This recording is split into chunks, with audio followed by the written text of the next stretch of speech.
Très que c'est ceux qui nous ont bon autant que papa parce que les loyaux est-ce que vous avez informé que oui comité directoire parce que l'Assemblée générale est bien monté.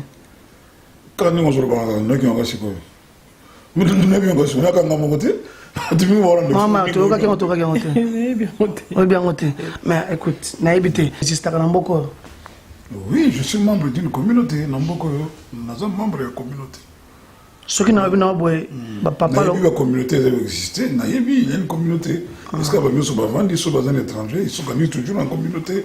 C'est Soumakami qui bloque naïbi que ça. Mais naïbi le rôle des autres choses très important.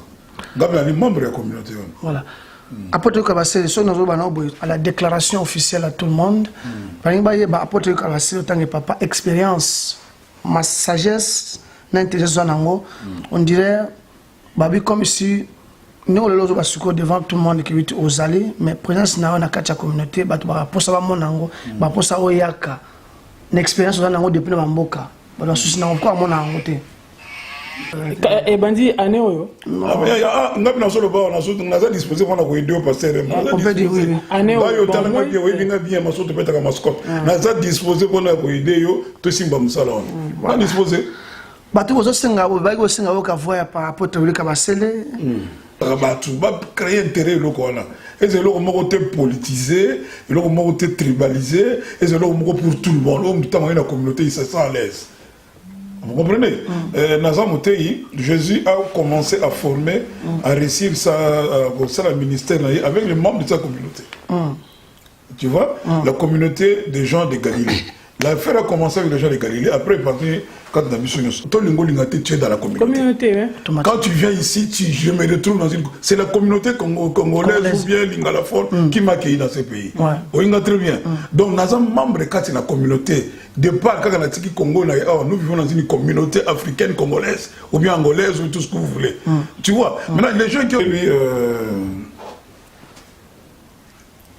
Naï Nambuka Oyo, nous sommes premier Congolais, tout Angolais et les Bossoté. Nous avons s'organiser dans la communauté. Vous comprenez? Je pense que dans le bateau, tout le temps, le bateau sur la communauté. Il doit y avoir un travail. Il faut passer le travail pour convaincre les bateaux. Il va faire expliquer bien et l'on est ça là. Tu comprends? Il faut créer votre intérêt. Pourquoi la masolo il y a communauté. Avant de se présenter, nous sommes en mars. Attends la plateau parti présenté. Nous avons défendre les Camerounais, surtout tant qu'appel Namutu. Il y a un zamenenga bengo tant qu'apôtre Willy Kabasele, pasteur Marthe Kabasele, mais au sein de la communauté. Tant que moi, Nabi et le Son TV, apôtre Willy Kabasele, bonjour et bonsoir. Merci.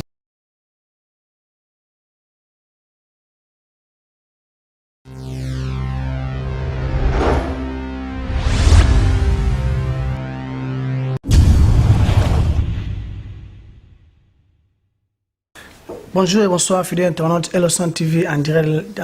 Soyez les bienvenus sur votre émission Tout est possible, présentée par Elson TV. Nous sommes avec notre invité spécial au nom de l'apôtre Willy Kabasele, avec notre maman pasteur, maman Marthe Kabasele.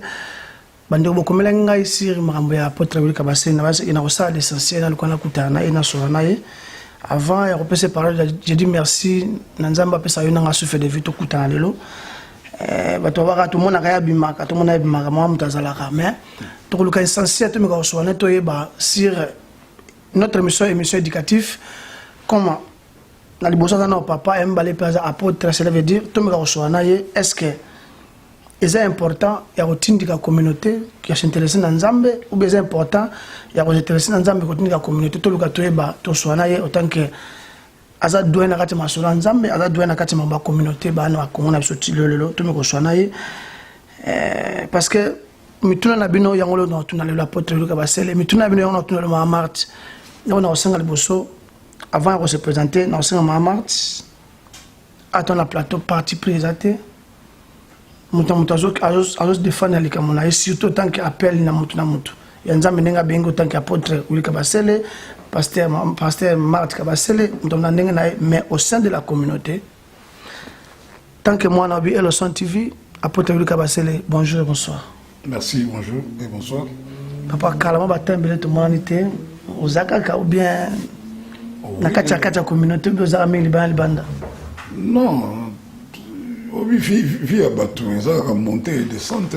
Ils ont kende kozonga, voyage, bima, salaboye, banda mukile salama, c'est comme ça. La mobilité, les mouvements, ils sont nécessaires quand il y a bateau. Non, la bima.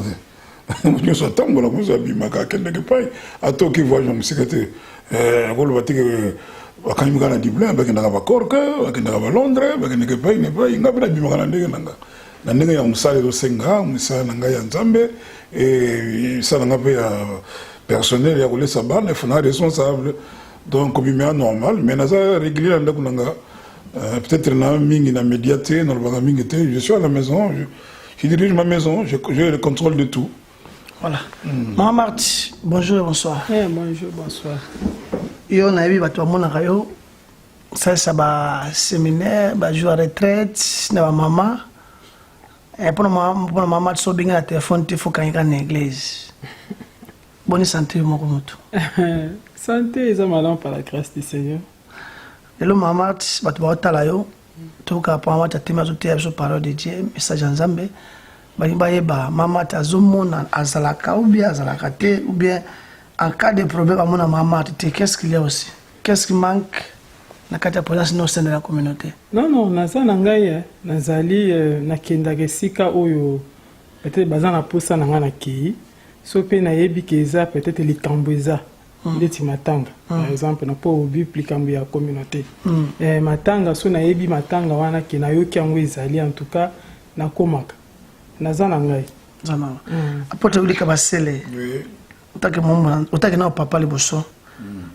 Est-ce que banda oya na mboka o apotre ka basile oyebi que il y a aussi une communauté existe na mboko? Oui, je suis membre d'une communauté, na mboko na zo membre de la communauté. Ce qui n'a pas boy papa lo la communauté existe, na yebi il y a une communauté. Est-ce que ba biso ba vandi so ba étrangers, ils sont toujours en communauté. C'est sungaka mingi biloko na yebi que ça. Mais na yebi le rôle de jouer quand na mboko. Très important. D'abord, les membres de la communauté. Voilà. Apôtre Kabasele, à la déclaration officielle à tout le monde, par exemple, apôtre Kabasele, autant que papa, expérience, ma sagesse, l'intelligence, on dirait, comme si nous, les autres, devant tout le monde qui vit aux allées, mais présence dans la communauté, pour ça, pour ça, oyaka, une expérience depuis le Mboka, pour ça, c'est encore mon angoté. Et puis, naïna mboka oyo naza premier congolais to angolais et le bosote na kuti bato ba s'organiser la communauté, vous comprenez. Je pense dans le bar tout le temps la bateau va tomber sur la communauté, il doit avoir un travail, il faut passer le travail moko ya ko convaincre les bateaux, va faire expliquer bien et l'union au sala, tu comprends. Il faut et le moko créer bateau intérêt. Bon, on a pourquoi la masolo ya communauté. Vous comprenez? Naza pasteur. Na côté il y a ceux qui communauté nanga et soutenir ngate. Et c'est vraiment difficile na bani musa na mboka oyo ndaba na ko travailler dans la communauté nigériane. On communauté ghanéenne, communauté je ne sais pas brésilienne. D'abord c'est ma propre communauté. Il faut en accord mais bateau à diriger la communauté on a. Il faut penser qu'à travailler des charmes, travailler, il y a qu'à parler beaucoup sur la communauté, il y a qu'à conseil, il y a qu'à attirer tout na kati loko wana. Ouais, pas te encourager jamais des communautés, trois communautés. Quand communauté mo dans ngona, encore mo to nango, ozo venir biso ba ça la travailler qu'on rassembler batu. OK. Omoni, il y a qu'à baluka batu, ba créer intérêt loko wana. Et c'est loko mo côté politisé, et loko mo côté tribalisé, et c'est loko mo pour tout le monde. Au temps la communauté il se sent à l'aise. Vous comprenez? Jésus a commencé à former, à réussir ça, le ministère avec les membres de sa communauté. Tu vois? La communauté des gens de Galilée. L'affaire a commencé avec les gens de Galilée, après quand la mission. C'est très important.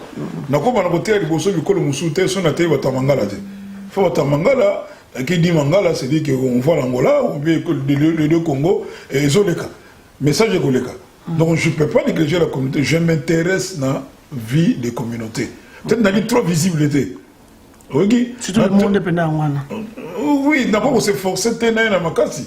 Tu vois, n'a trop visibilité, mais j'ai parti de la vie à la communauté, ne m'a martelé, sur ma tagaza naïga, sur le conseil, les autres faisaient un conseil, sur ma balle, les autres kendaga, naïvité. Moi, monsieur Tikali, ils ont travaillé, ils vont diriger la communauté, balukaka, comment, ma contribution, tout console là, ils doivent chercher les gens. Vous comprenez? Chercher les gens, parler avec les gens. C'est soit on dit que Thomas Maïli, on a coupé sa idée. Ils doivent pas venir nous voir aussi, ils doivent partager, papa, Koulou Toumou, Nina Makambo, ils doivent ça idée. Quand l'affaire tourne autour, il y a. Même là, Mickey, tout console, c'est intéressant. Il faut pas élever un peu ma solo, la communauté, c'est la solo important. Tout le monde a solo politique dans la communauté. Apôtre Willy Kabasele, ceux qui nous ont tout bon autant que papa, parce que les loyaux, est-ce que vous avez informé que le comité directoire, parce que c'est l'Assemblée générale, est bien rentré, bien rentré? Quand nous avons dit que nous avons dit que nous avons dit que nous avons dit maman, tu vois qu'il bien rentré. Mais écoute, n'a évité. Ceux qui ont bien rentré. Mais n'a pas le mot que le pasteur Remba a signé comme président provisoire. Tout ce que moi je sais, c'est ça. Okay. Je sais qu'il avait un certain Edmond, frère Edmond, Zarkassounte, bon, maintenant je sais que Remba dirige. Ok, pas de problème. Nous sommes derrière. Maman. La Bible, ils ont un côté. Apôtre là. Maman. Toi, on a jeune moko, je crois, ils ont bien informé dans la communauté. Tout on en parle moi, tu crois que Chris Caps a ébi que la communauté fonctionne boué, je crois qu'informer bino que 8 maman là OK le mot parce que on peut dire à Congolais 100% quand on dit ensemble général CCI a ébi. Donc facile à transmettre message et pas maman, on va Willy Kabasele. Ceux qui n'ont pas les arabes, il y a d'autres pasteurs, nous avons 7e pasteur, nous avons vu que dans la campagne, tous les serviteurs de Dieu pour nous envoyer, souci d'avoir la communauté d'Anine. Parce que comme sur d'autres pasteurs, comme ils sont appelés par Dieu, ils vont éloigner la communauté. Mais tu n'as pas moi histoire de la communauté, maman Libisanga. Tu as moi histoire de la communauté. Nous qui nous avons quand on pasteur Remba. Comment on a musique ou bien mais naïbi, on a grandi à Remba pour notre information. Tu es dans l'Assemblée générale, mais pas invité dans l'Assemblée générale. Tant on responsable de l'Assemblée générale partout. Papa, écoute, commencez par vous organiser. C'est-à-dire quoi? Email, WhatsApp, ils ont un canal officiel pour atteindre le bateau. Quand on parle d'une communauté, il faut que le mot sérieux. Au contraire, bien. Commencez par accueillir votre adresse physique et votre membre de la communauté. Si on a mon invitation dans Ndaku, très bien. Parce qu'ils mettent dans son temps. WhatsApp, dans son métier, il donc, commençons par être sérieux et utilisons les canaux officiels d'information. Ils ont boîte poste, ils ont adresse là-dessus à Banda. Écrivez des lettres, c'est comme les invitations pour côté l'église, tu invité dans le séminaire. Tu as une invitation dans Ndako, beaucoup de pasteurs le savent. Si tu as une invitation dans WhatsApp, si tu as une invitation dans Ndako, apôtre dans le séminaire, on ne peut pas les inviter dans WhatsApp, Maman Kabasele, et là que apôtre Alobi, on a convaincu Nango. On t'a flatté, non, parce que juste c'est dimanche. Non, ils ont tombé à cause de ça, c'est dimanche. Ok. Chaque jour, il faut qu'on ait toujours vérité. Na yo ka onka bongo. En tout cas pour nous à la franche. Na bisa. Te ka na masolo kaka. Na yo ka basolo baké. Pasteur Remba. Parce que je parle de la communauté. Il faut toujours la vérité. Ngai na yo ka onka na masolo qui pasteur Remba. A comme président, on a signé provisoirement Tenayobi Nayoki, qui a commis président et Congolais. Okay. Alors, na Viva qui en haut na matanga mobo nazala kiwana. Il parlait vraiment comme président et Congolais. C'est là où il a confirmé qu'il y a ngai Nayokaki. Mais les restes, les informations sur le biquet. Autant que ya Christian moi na biso ki aza na kati ya ni na ndimite ko Christian a iblo zela que réunion zo salama Christian yo ki a bombeli biso non ça biso toza na communauté zela so bon ça fait que ngapena na za mwana donc apa na je za mwana so na formation pour la communauté na lukana informer maman be papa te informer biso nyonso c'est trop primaire. C'est trop primaire, oui. Conformé, apôtre Zéla n'a compris place, parce que tous les pasteurs, même les pasteurs, apôtre Joloba, il faut avoir une lettre officielle à considération pour un samedi, parce que ce sont des responsables. Aux autres, papa, pendant samedi, on a raison, parce que tous les pasteurs, tous les pasteurs, papa, tout se mettre, c'est l'essentiel. Nous sommes d'abord, tout le monde est dans la communauté. Quand tu viens ici, je me retrouve dans une. C'est la communauté congolaise ou bien Lingala-Fort qui m'a accueilli dans ce pays. Oui, très bien. Donc, nous sommes membres de la communauté. Départ, quand on a dit Congo, nous vivons dans une communauté africaine congolaise ou bien angolaise ou tout ce que vous voulez. Tu vois, le mandat d'organiser la communauté doit faire un travail professionnel. Vous comprenez? Professionnel. Non, tout le monde qui m'a mort quand on a basé bien la moussala, mon rôle, il s'intéresse. L'intelligence, c'est on peut partager ensemble tout ça. Ok? C'est ça le problème de la communauté. Mais tant qu'on a musique, tout le monde peut communauté, on peut mentionner un niveau bas. Tu comprends très bien au niveau de la capacité, ça crée. C'est un niveau bas, là, au niveau de la papa. Non, c'est le retour, non, c'est le retour. Non, répond à la question, peut-être, nous avons une idée, on a une idée. Tu vas un mandat, tu vas quitter, tu vas checker l'Assemblée générale. Oui, très bien. Tu vas un mandat, tu vois le problème. Quand l'Assemblée générale ne bouge pas, quand nous ne sommes même pas invités à participer à l'Assemblée, qu'est-ce qu'on va dire? Après le Kabassi, oui. 2005. 2005, tant qu'il y a responsable de la communauté, c'était qui? Si je me pense bien, c'était papa ou l'Assemblée pas Jean-Pierre. Pas Justin Pam. Justin Pam. Alors, on n'a pas Justin Pam, mais on a proposé à cela qui lettre ou bien on se participe à la réunion. Parce que j'ai entendu le pasteur qui a bien ça, c'est de Dieu. Ou que vous étiez nombreux dans le cadre de pasteur, on a invité ou bien vous avez participé à la réunion. Non, écoutez. Justin Pambi, n'a pas eu de temps pour la moine. Dès que le président congolais, tu comprends le problème quoi. Dès que moi relation côté après c'était tout nan ndenge ba ko potana ba ko vanina ba ngona ba dumo isimba ka tene ça c'est ça le problème. OK très bien. Hein? Donc dans un pas clair ba bongisa ba comme communauté au niveau de la tête, ba gérer ma kamango professionnellement. Tu vois, j'ai besoin de ma communauté, j'ai besoin de la communauté, j'ai besoin de se sentir à l'aise, j'ai besoin de ma relation. Tu vois, communauté cause à tribalité, cause à la groupe moi mastaté, cause à mon aboyité, et communauté cause à mon tour à un mandat à cela d'une manière désintéressée pour nous rendre service. C'est ça la communauté. Dans le modèle, ils ont peut-être des conflits, ils ont créé des intérêts, et on m'a passé dans le champ. Je peux espérer que mon frère Remba, ok, il me attendre, c'est quoi un message il faut que chaque communauté porter soutien. Voilà. Maman Marthe, papa défend la canaille, après c'est la raison. Papa sera des personnes qui marquent dans ce service en Zambie. Ce que le temps où tu as Mama Tanga, l'Assemblée générale Salemi, je peux dire que ça ou bien faut que quelqu'un n'ait pas professionnel papa lobby. Na uti ko lobango avant na uti na zo répéter ceci quoi que na ebandeni fonctionnalité.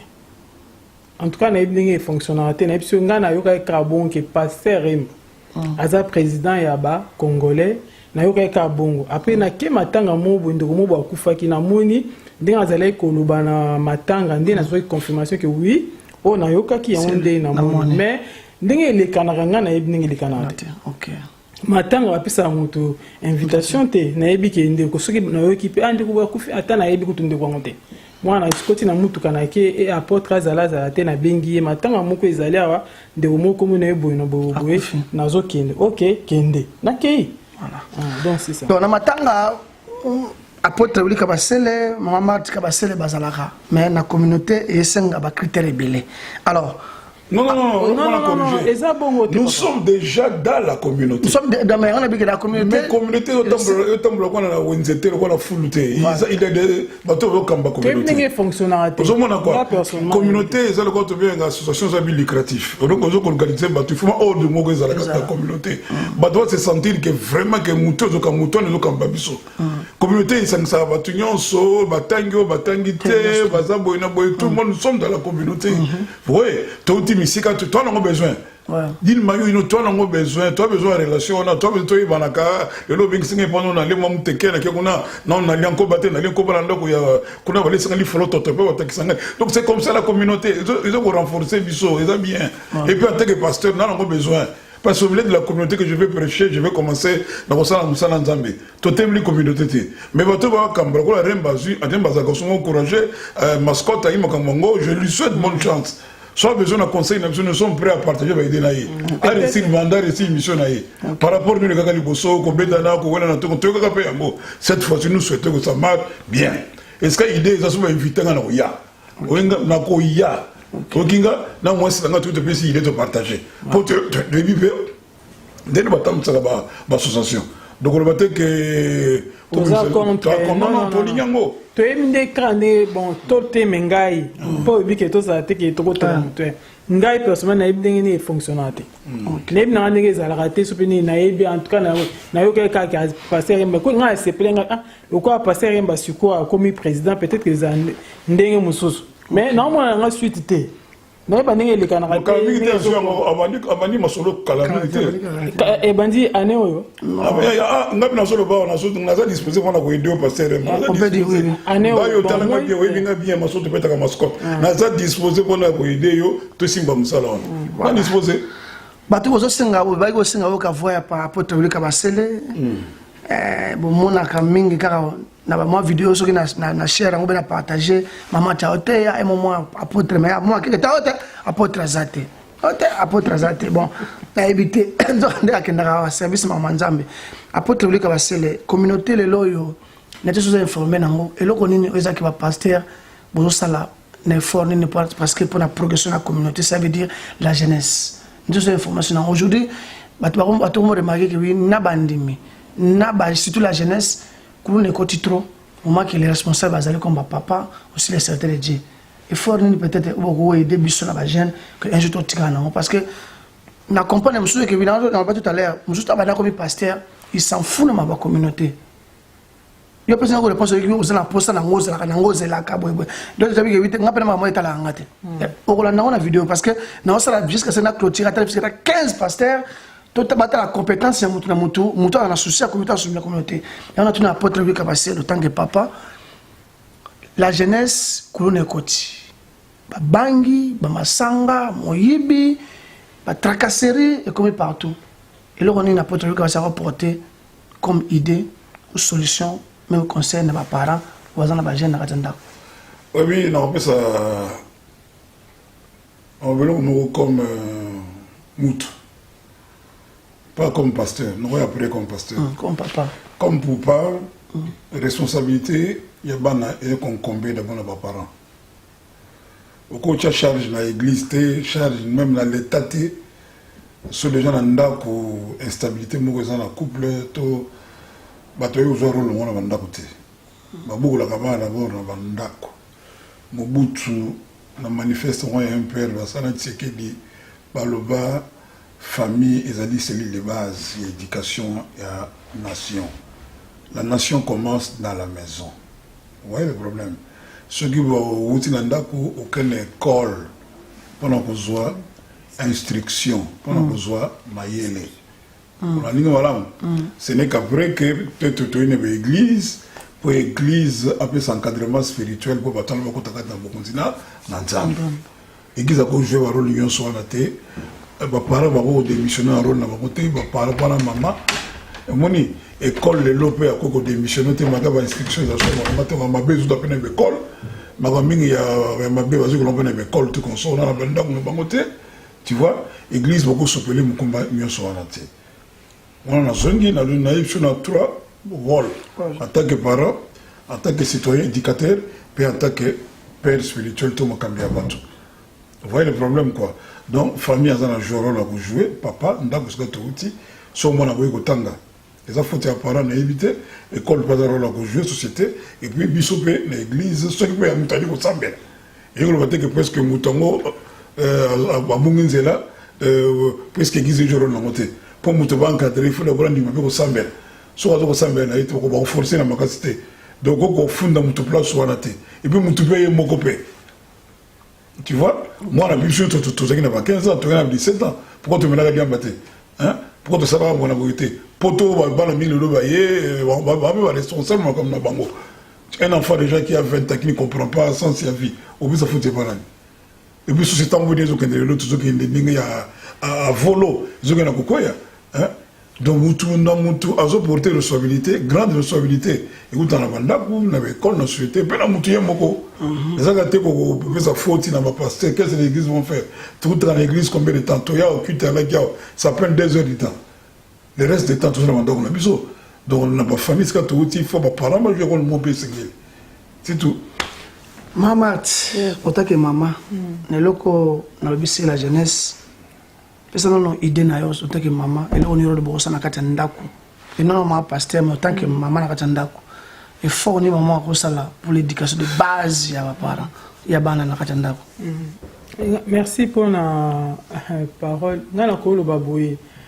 Bana mingi bazo beba pezali ba comportement mingi ezali to ba ko tuninga mama na kati ndako. Eza ba comportement mingi o bana ba mona pe na kati ndako. So papa na maman baza penza na eloko akopesa bana te.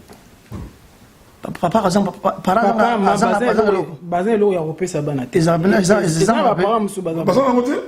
Loko mutu odi bana maina makila ba créer yo para musu alonga masangati na miso bana.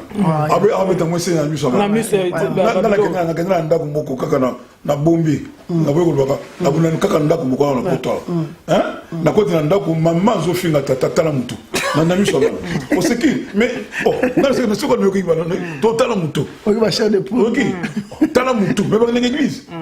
Ah bon ba ni tala mutu na miso bana. Le ibana mo finga papa na ko betala mutu. Papa ba telemi abina apoto so ko moto atele na kangina wo kan. Mais au boko la ba yelo ni. Wana kutu ngala za bo so tongo na zate za na ndako wana. Donc ezali ba parents ndem botiko ba déjà que ba parents baza elo akopesa bana te. Parce que na sala émission mo na kati émission na lobaki bana bazala te ko yebisi ba que les enfants venez aujourd'hui je vais vous conseiller. Papa et le son. Aujourd'hui, je vais vous conseiller Ezalate. Bana, bazo éducation, au bazo mon parents ba au vivre. Des bana bazo. Si quoi le cas to comme na biso na poto parce que tout dans la poto toujours parler ces communautés en poto. Ba parents bazo ba lire mo ba habitude mo bo ba kutipe awa donc chacun pour soi Dieu pour tous. Bazana nani na makambo ya kopesa na bana te. Siko ba famille wana siko et comme nango mobulu bana pe ba komi na ba kwena bango chacun pour soi bana ko musa mamo bazo mona bana bazo ba komi ko ba mona ndako nango e komi boring. Vous comprenez? Bazo kende siko na ba famille misusu bazo kende pa ba camarade après tant bazo kende kuna bazo siko ba habitude wana o bazo kuta kuna bazui ale bana siko ba mona ke nanda kutoza eloko ya rozwate na ba parents ba soana na miso bana ba finga na miso bana ba mela masanga bazo langwa ba mela ba cigarette na miso bana bazo sala ba copie ya mabe bana bazo yoka bazo sala ba chèque bana bazo yoka bazo mona bana ba mona ke mamunde yango wana. Alors siko tant bana siko ba parents bazo ba te ke ba communiquer via mabe na kati ya bana bazo bosa ke bazana bana. Alors, si quand on a après quelques temps, na bazo que nous ali banda bana bakomi bakuluna ya ngozo mona jeunesse ezo beba a na kati na communauté na biso. Donc moi c'est que moi je peux dire yango wana parce que on donne seulement ce qu'on a. Ce qui nga maman na yebi que non c'est l'effort na ngai personnel naza ko éduquer bana selon la parole de Dieu. Wana nzambe pe akosunga ngai. Mais so na yebi que nazo sala rôle na ngai te on tozo mona après tout le monde qui bana bazo ko bakuluna bana bazo ko ba délinquant nazo ko enrichir débat mambarde bisanga na mukuse baboti bazo tikala ne do en français batikali ba père baboti la différence entre père na papa mona mutaboti bana matikali papa te tu vois papa za muto na maman bato batikali ba mère na ba père batikali ba maman te batikali ba papa te. Rôle mukumba ki papa bazo ngote ki yankeleki mingi na batu na biso na communauté ki yankeleki trop OK rôle na bango ya oyo po mutaza la responsable quoi que l'église te tu comprends responsabilité zo ko mususu ba père na mususu ba boko la biso ba kenaka l'église te On a très bien tout consommé, beaucoup la biso très bien. Boti biso, puis beaucoup la biso. Donc papa a beaucoup la cabane. Alors maman peut avoir beaucoup la cabane. Parce que temps, bah nous sommes en discussion pour ça dans la chambre. Bon ça on a mis ça dans la tête. Voilà très bien. Vous savez quand finga bana baby que maman kosa, papa kosa. Vous savez on a banana vous après autant bana ko beba, oh papa, qu'est-ce qui passe pas ça la base là quoi. Et là on a bossé en rien on a tout consommé. Muto comme la mutu mukumba zate. Il n'y a que Dieu, en tant que prédicateur, je vous le dis, va porter la charge de la mission. Mais en tant que parole, tout le monde va la mission. Moi, je suis 22 ans, 23 ans, 24 ans, 25 ans. Avant de libérer. Tu comprends? Soit que nous changeons comme après, mais ça déjà la base. Mais la base, moi, je peux essayer tout console. Ok. Mais tout le monde a essayé de la passe. Je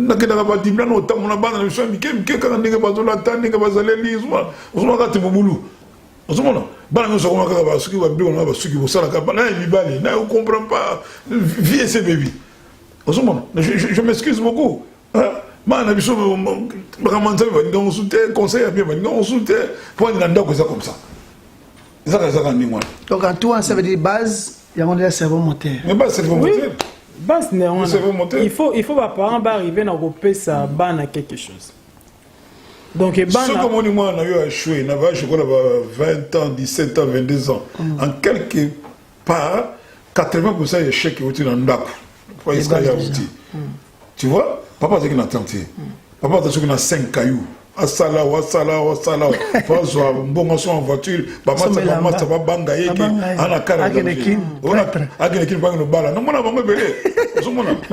Mingi, tout ça, on a que ça s'est belé. On finit pour se mêler. Oui, mingi. Non, ça va papa, non, moi, je suis 50 ans, 60 ans, je suis un jour à venir les alliés sauter. Un jour en Canada, sauf dans un dans le venir les bossos, c'est mon temps de l'homme. À venir, là, je l'ai dans la cima. Peut-être moi les moutons m'avaient besoin côté on pense que moi maman tu boy ça le critiquer moi na mninga ka kolba mabe moi na mninga parce que moi na maman mususu wana azoki de base azo orienté vinae classe banini faut le on appelle ça minga ya tu na passer na 4 sauter mina maman beaucoup na moutons mabe mingi ça c'est observation na salle et analyse moi na maman tu balaki le 1er janvier parce que moi na maman Monique Aringaba le 5 avril est raté. Tu n'as pas cet exemple. Tu n'as pas cet exemple. Maman Ambrosine. Maman Ambrosine a balayé le 5 avril. Tant que ça est invité, automatiquement elle peut se jalouser na kati. Moi maman attend une classe à 6 na août. Moi maman c'est quand je suis face à peine à août et invité. Automatiquement maman jalouser côté. C'est pourquoi ils ont attaqué jalouser côté entre maman contre bana boninga de critiquer bana baninga insulte ko créer histoire le kuta contre mon moninga. Est-ce que c'est vraiment ça biblique en d'autres termes mais va éclaircir en tant que maman au fond du cœur aux moins 9 mois les bon c'est permis de le faire ou c'est toléré de le faire ou c'est pas permis de vendre. Là encore condamner parce que la Bible nous dit que ne prenez point part aux œuvres infructueuses et des ténèbres mais plutôt condamnez-les. Ce qui moi na muninga a zui a tangi classe a s'appelle pourquoi on a koyoka mutea mabe parce que tant ozoka mutea mabe zambe pe azomona yo nga personnellement nga je condamne cela. Le mot de la fin autre comme aux autres qui n'ont pas de qui apporte le ka sala bi travail ki azarana biso mais à 5 na comité directoire to sala nini. En tout cas merci beaucoup pour notre temps ce qui croit au télévision l'église. On a remercié la communauté sur Mangala, il y a français, tout le portugais, tout le moko, le moko, nascimento de Malange. Portugais, pour vous dire que tout quand tu as le moko, tu as le bandeko, tu as le libota, ils ont joué mingi. Surtout mon les 5-6 bateaux frontières rebellés. Tiens, les centrafricains, 5-6 bateaux rebellés quand on a beaucoup. Donc, tout profiter de la richesse. Tout pense que nous avons des raisons politiques. Nous avons au Sambela, au Sambela. On est au Sambela, au fin avec l'église, il y a un Sambela, au fin avec Sambela, il y a un Sambela, tout le monde a un point. C'est très important. Il y a un Kabolibiso, tout le monde a un 5-6 tout le monde. Merci pour la temps, merci pour ma solo. kola pangolo. Maman, tu mot de la fin, on va taper cette pour la maman. Et puis, tu ne le connais, c'est très important. On a joué off, on a participé, c'est très important. Vraiment, merci beaucoup, journaliste Nabiso et le son. Pour nous inviter, Biso, qu'on s'est payé, tout les canaux micro, dans le lot. Vraiment, Zambé, ya pambola, na mutao, Zabiso, Bilili, Kuna.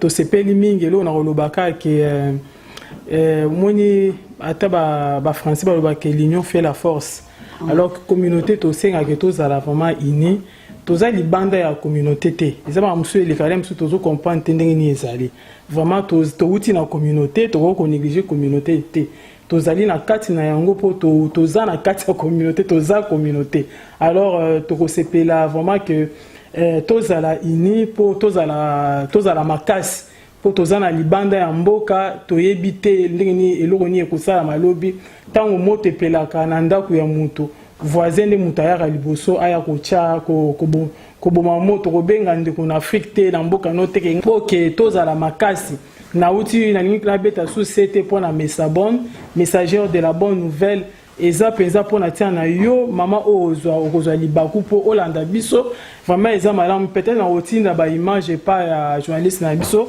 amona oto salaki awa ezalaki eloko mo malamu makanisi malamu yo pe ozo faire partie na yango po ete ozwa peut-être ozangi pe na kati na vie ya muto akoka na makambo nyonso te eza mamususu oyo okoka tozana on peut besoin oya pe opesa biso obiso pe tokoki tokope kopesa yo pona ke toyeba na kokoma basi ya malonga basi o baza sage basi o bazali capable ya kobokola bana na bango ya kopesa conseil ya malamu na communauté ya kopesa pe conseil ya malamu na mibali na bango basi o bazotambola ma dignement o baza kopesa exemple kaka na lolenge na ye o ya azali tika ete Zambé a pambola biso oyo bolandi biso. Merci beaucoup papa et le son. Au bas ici la personne mobile 085 combien? Ezali 085 na pour na pesa en anglais en moins baka 085. Donc on a plus en anglais en français 085. Eza 085 085 11 11 477 477 69 69. Yeah. Merci le meilleur maman Tiangwana Ozaki Robenga. Prochaine réunion Babi Kiwi et Zoya ba kopesa so ba au courant et on va vous faire aussi informer boye ba kilo on oyo toko o ba préparer na jour wana maintenant 5 ba mamingi ko profiter une occasion na babo mazana bana no amike poto ba otenga mwana ngaza osala boité mais source ya roya pe ce jour on loko et osala très bien que vous restez à la maison vous parlez n'importe quoi de critiquer mwana muninga oyo comprendre tel roi mon muke wa kibini ni fona sala taso mwana tika taso na 5 ans 15 baby atika na 5 ans pour gagner donc 5 ans personnes baby et baby na ngopé alors c'est très important ko ya na jour ya oba kopesa oyo oya oba rotaki na occasion mais l'occasion pesa cette fois-ci yaka okozole très important surtout ming l'intérêt ya bana oba bi maman atala ming na futur bi ya bana. Merci à l'équipe, tout est possible présenté par le Son TV, à Maître Adou Antonio, production d'Ambiki Dioka. Merci à Massive Matabisi, merci à qui encore Willow Pela MTT là au Japon, merci à Justin Lotta les bourgeois de Dublin, merci aussi à qui encore Serge Kodia, les jeunes patrons, merci encore à Aimé à Pepone. Et merci aussi à Marcelin Dimata, on est ensemble. Merci à Fimbaki, Bissora Moussala. Derrière, quand même, c'était Rodrigue Waiki, à Rodrigue, Bissora Moussala. Les serviteurs de Dieu, je vous demande, je vais commencer à faire doyen.